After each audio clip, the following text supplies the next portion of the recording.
Good afternoon guys, update tayo ng ating 4-5 PM draw. So, take note po pala ha, guide lang po ito, wala po tayong sure win. So, please like, share, and subscribe po para updated po kayo sa aking mga updates, okay?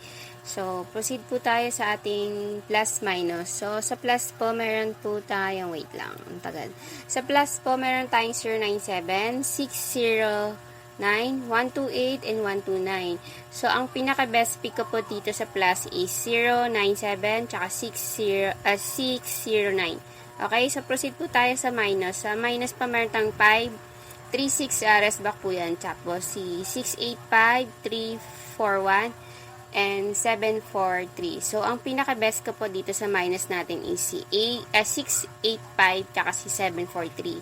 So, yan po yung best pick po natin, ha? And proceed po tayo kay Escalera.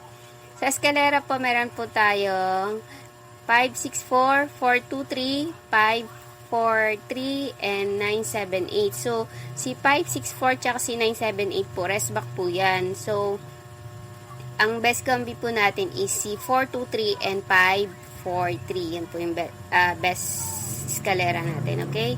And next po, proceed po tayo sa double. Double po natin is 996, 229, 929, or 727. So, ang pinaka-best double ko po for 5 PM is 929 and 727, okay? So, next po, proceed po tayo kay best combi. So, ito yung priority natin ang best combi.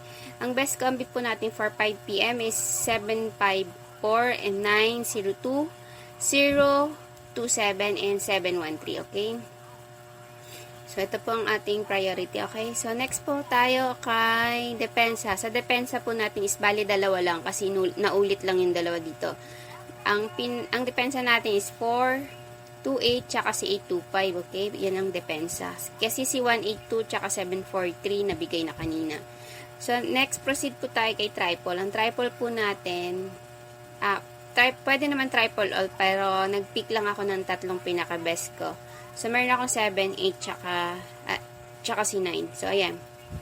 Next pa, proceed po tayo sa rest back. Baka mag-rest back. Possible rest back ko is 9, si 549, 271, and 286, okay?